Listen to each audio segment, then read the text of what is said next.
Ja, welkom by hierdie week se AMT politiese oorsig saam met Prof Theo Venter van die Noordwes Universiteit. Daar's baie interessante goed. Ons is besig, tans is NAMPO aan die gang. Ons het 'n paar interessante besoekers by NAMPO hierdie week gehad. En natuurlik volgende week se Withuisbesoek en dan het ons natuurlik hierdie vlugtelinge gehad wat nou onlangs in Amerika aangekom het. En die gevoel is, alles is maar so 'n bietjie gekoppel aan mekaar op die oomblik. Maar laat ons dalk begin met ons besoekers by NAMPO van die week. Ja, jy is heeltemal reg. Dit is omtrent soos 'n geklitste eier. Kom ons kyk of ons hom uit mekaar uit kan haal.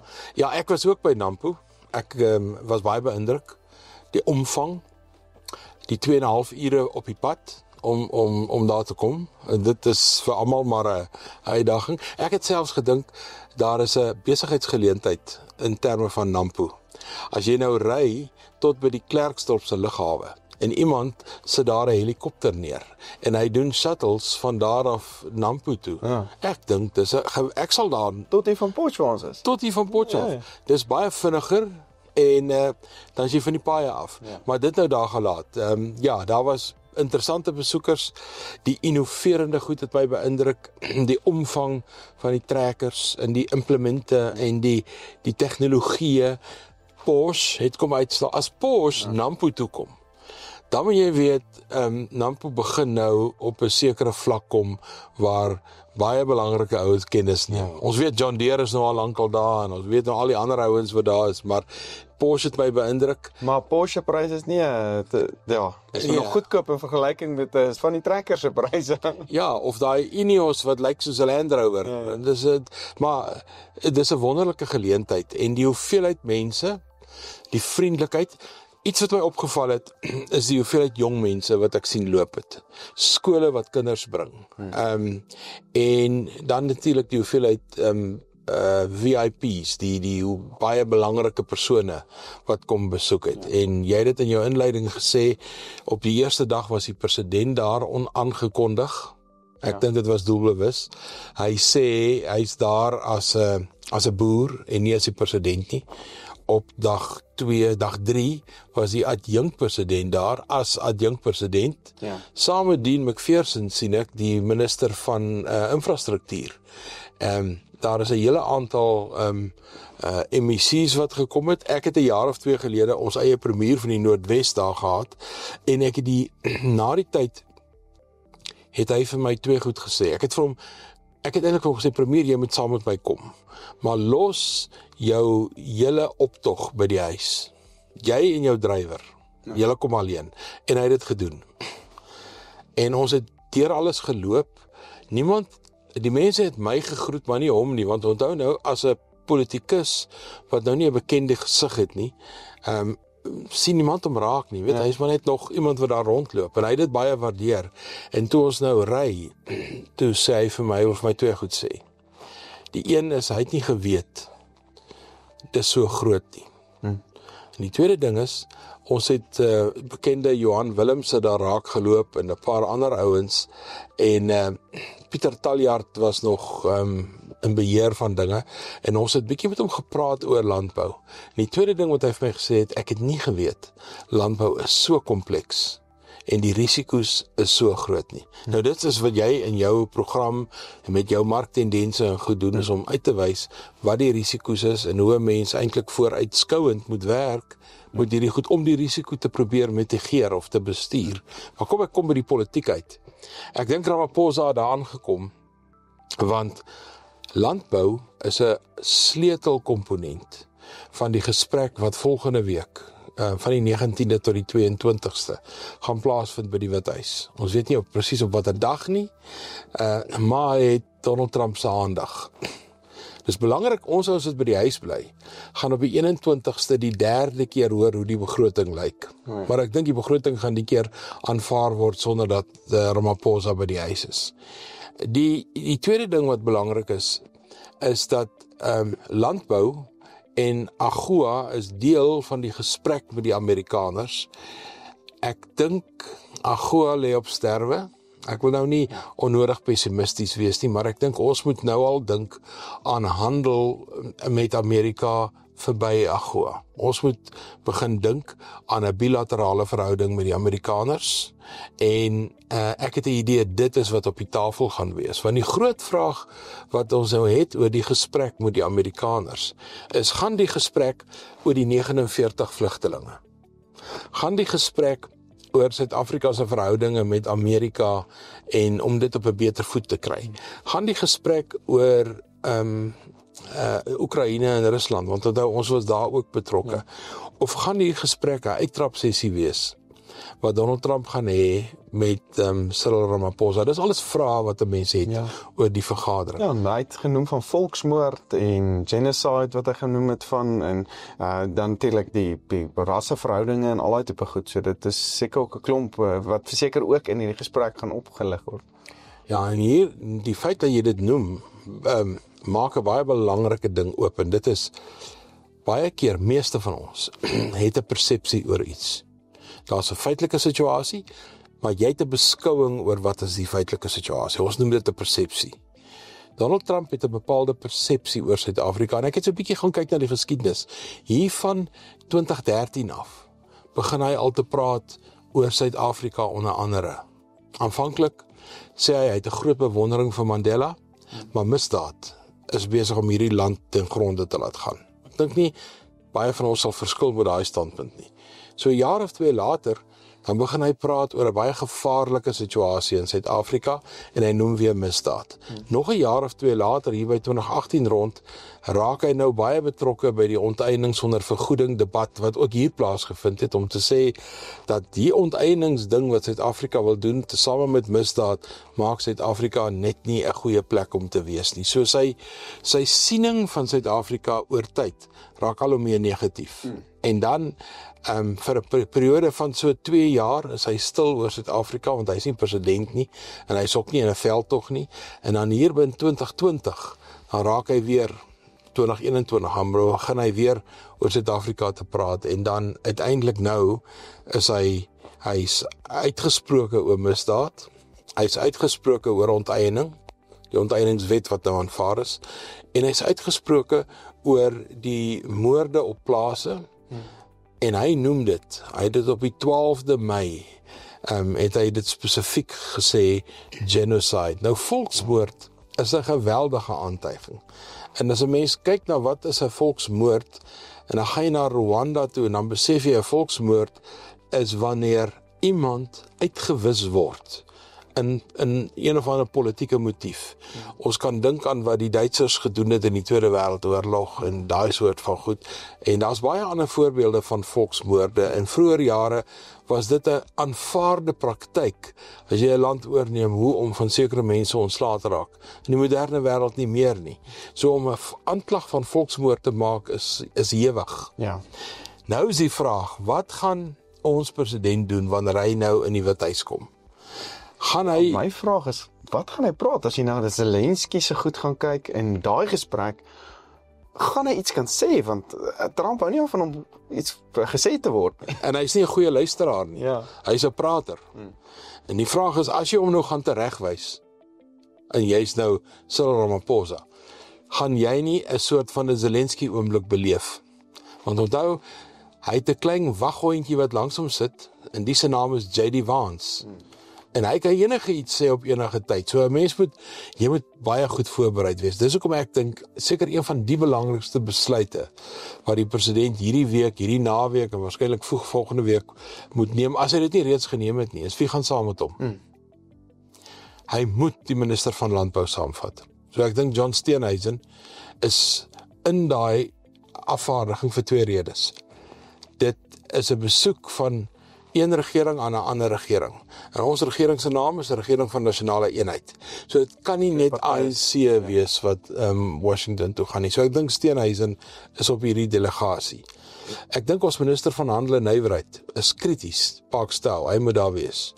En dan dink ek ons minister van Buitelandse Sake, ons moet nou Dirkou, die departement vir internasionale verhoudinge en wat ook al, hy moet ook daar wees. So daai 4 is beslis daar en dan 1 of 2 tegniese raadgewers. En ek dink en Sebesi Jonas, ons spesiale afgevaardigde in Amerika nou. Ons het nie 'n ambassadeur nie. En ek dink almal daai wat ek nou genoem het die vermoë om wanneer jy in 'n situasie kom waar Donald Trump gaan begin om kritiek te lewer en beweringe te maak en beskuldigings te maak om hulle koel te kan hou. En ek dink dit is die heel belangrikste oefening hier, is moet nou nie terugpraat nie. Luister nou maar, ry die houe en kyk of julle nie handel met Amerika op 'n bilaterale vlak weer aan die gang kan kry. En 'n mens moet onthou, Donald Trump is 'n transaksionele leier. Hy wil iets op die tafel hê. Hy's 'n besigheidsman. Gaan ons arbeidswetgewing opoffer? Nee, ons gaan nie. Gaan ons buitelandse beleid opoffer? Ek dink nie ons kan nie. Ek weet nie of die ANC kan nie. Gaan ons al hierdie beweringe wat gemaak word, gaan ons dit omdraai? Nee, maar wat ek wel gehoor het, en dit het ek gehoor by Paul Mashatile toe hy gister by Nampo was, het hy gesê, we might just think about prioritizing rural crime. Ja. Hy kon plaasmoorde gesê het, hy kon dit by die naam genoem het. Hy het dit gesê nie ver van daai monument by Nampo nie, waar hy daar gestaan het. So ek dink dit is 'n maklike manier om te sê, ons gaan nou plaasmoorde, of noem dit dan landelike veiligheid, gaan ons 'n prioriteit maak. Kan nie moeilik wees om daai besluit te neem nie. Die polisie het die vermoë. En ek dink daar gaan besluite geneem word oor op watter maniere gaan die onteieningswet toegepas word. En ek is doodseker die president gaan sê, ons gaan dit gebruik om van staatsgrond ontslae te raak, en ons gaan dit gebruik om grond wat sy leiers of sy eienaarskap verlore geraak het. Daar's baie stukke grond wat aan die regering behoort, waarvan die regering nie eers weet nie. Ons gaan iets daaraan doen, en ons gaan geboue wat leeg staan en net deur skelms beset word, gaan ons ook onteien. Dis hoe ons hierdie wet gaan gebruik. Ons gaan nie plase wegvat nie. Ek dink daar's 'n bietjie beweegruimte daarin. Maar ek dink 'n mens moet baie versigtig wees om nie te voorskrifklik te wees wanneer jy met Donald Trump praat nie. Hy wil die kersie op daai koek wees. Ja nee, hy sê skoolhoof vandag en jy gaan moet sit en luister. Maar interessant is, jy het genoem die president het Nampo besoek, daar's verskeie ministers. Ek weet dis die eerste keer wat Ramaphosa spesifiek by Nampo was. Dink jy is daar natuurlik 'n rede agter spesifiek hierdie jaar by Nampo? Ek dink absoluut so. Ek dink sy besoek en die besoek van die adjunkpresident is doelbewus. Die belangrikheid van landbou in ons verhouding met die Amerikaners het 'n paar kante. En die een is die hernuwing van AGOA, al dink ek AGOA lê op sterwe. Die tweede ene is natuurlik hierdie 49 vlugtelinge wat sogenaamde wit Afrikaner boere is, wat nou moet gaan help met die boerderybedryf in Amerika, terwyl daar tussen 10 en 15.000 jong Afrikaners of Suid-Afrikaners in landbou besig is, soos ons praat, wat jaarliks oorgaan vir 3 maande, vir 7 maande, party vir 'n jaar, party herhalend. So hulle is klaar daar. So ek dink nie die 49 is saakmakend nie, maar ek dink die 49 is 'n politieke stelling. Dis 'n politieke statement wat die Amerikaners wou maak en sê, ons het nou baie gepraat, nou doen ons. Ja. Dis weer eens, jy het net gesê, Trump is nie net transaksioneel nie, hy's ook 'n besigheidsman. 'n Besigheidsman doen. Ja. Hy praat nie net nie. En dit is die groot uitdaging, en die vraag is, wat kan ons doen? Ek het so 'n artikeltjie geskryf waarin ek 'n soort van 'n agenda uitgewerk het en gesê, wel, daar kan ons vir die Amerikaners iets gee wat ek weet hulle baie graag wil hê. Kom ons gee vir hulle Simonstad. Dat hulle vloot en hulle vlootskepe. Dink net hoe mooi gaan 'n vliegtuigskip lyk in Valsbaai. Ek sou graag daai foto wou neem. Ja. Hulle het 'n ankerplek nodig. Ons vloot kan nie eers naaste by die fasiliteite gebruik nie.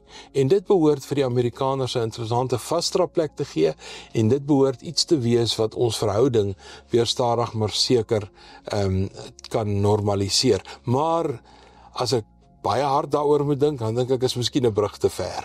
Maar ek wil nou vir jou vra, en dit nie ons verhoudings met Rusland en China en aan 'n ander kant toe weer negatief beïnvloed as ons dan so? Ja, maar ons het dan gesê, ons buitelandse beleid is neutraliteit.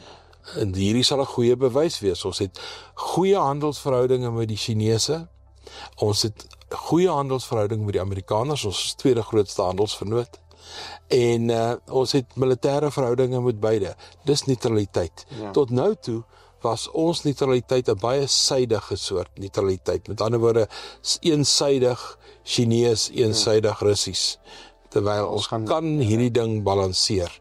Vraag is, het Ramaphosa die ondersteuning van sy party om dit te doen? Ja. As jy vir Ramaphosa uit die ANC uithaal en jy maak hom president van die land sonder dat hy hoef terug te rapporteer elke nou en dan, sonder dat hy 'n herkiesingsstryd in die gesig staar oor 'n jaar of 2, dink ek sou hy baie van die goed kon doen.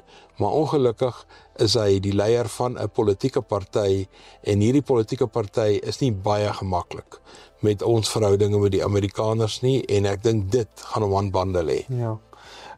Die vlugtelinge, ek dink is nou een ding wat nou, daar's moontlik nou 'n tweede groep wat ook nou binnekort gaan.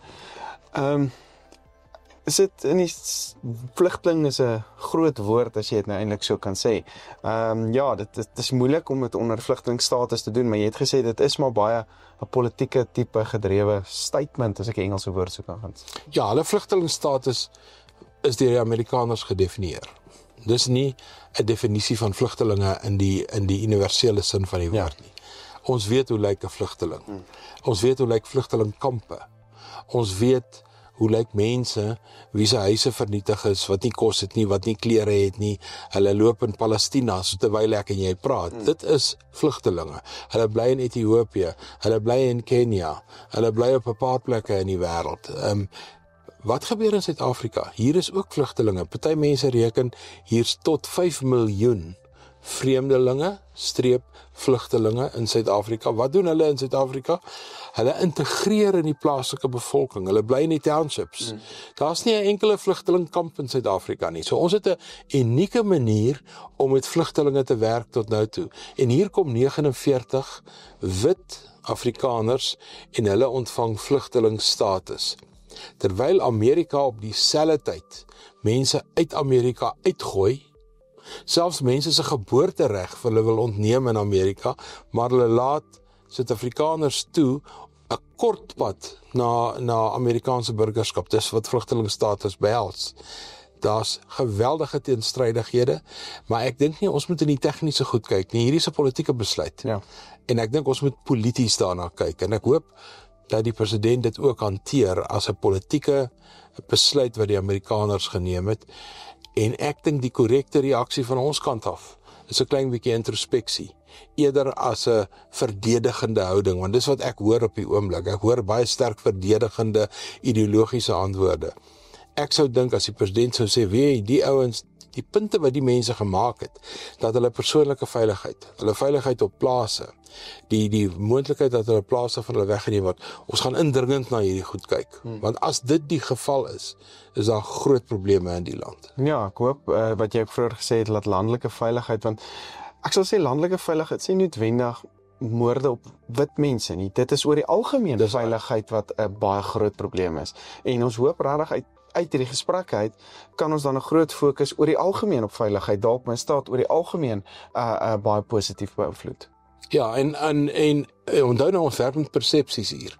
En Trump beweeg binne in 'n soort dampkring waar hy beïnvloed word en sy siening oor Suid-Afrika beïnvloed word. Ek dink nie ons moet verwag dat een vergadering met Donald Trump sy siening gaan verander nie. Maar ek dink daar kan ten minste nuwe verhoudinge ontstaan en daar kan ten minste nuwe verbintenisse ontstaan wat kan help om probleemareas op te los. So ek dink dit is 'n baie positiewe stap en ek dink dit is 'n stap wat ons moet omarm en met al die energie en die innovering waaroor ons beskik moet hanteer. Ja, ek dink is soos jy noem, ek dink is baie belangrik dat ons praat, maar dat ons baie diplomaties in daai gesprek ingaan en weer eens soos jy gesê het, die persone wat ons dalk stuur is dalk die regte persone en dalk kan 'n mens iets positief uit dit uitkry, weer eens iets soos landelike veiligheid wat aangespreek kan word, en arbeidswetgewing wat nie noodwendig negatief geïmplementeer kan word nie, maar vir die positief gebruik word. Nou ons sal in ons volgende gesprek sal ons 'n bietjie kyk na terugskouend wat het gebeur. Ja. Hierdie was nou meer antisiperend en dan kyk ons hoe pas dit in die prentjie. Kyk of daar wel 'n bietjie paar woorde verwissel was op TV. Baie dankie prof, dit was baie interessant en ek kan nie wag vir volgende week wanneer ons wel gesien het wat gebeur nie, maar dan gesels ons weer 'n bietjie meer in diepte wat dit is en ek hoop almal daar buite Hiram Nampo geniet ook en as jy nog nie by Nampo was nie, maak seker jy kom volgende jaar uit. Dit is iets ongeloofliks om te sien en ek dink die positiwiteit en die energie wat landbou vir ons en vir ons land bring, is iets wat op vertoonvenster daar is. So Maar ek dink Nampo behoort te oorweeg om ook op Saterdag oop te wees, want kyk, dit gaan tot Vrydag. ja. En ek dink Saterdag sal 'n totale rekordbreker wees. Maar nou ja, hulle het dit nog nie gedoen nie. Ja, nee, dis verseker iets wat hulle moet oorweeg. Baie dankie prof en dan sien ons julle almal weer volgende week.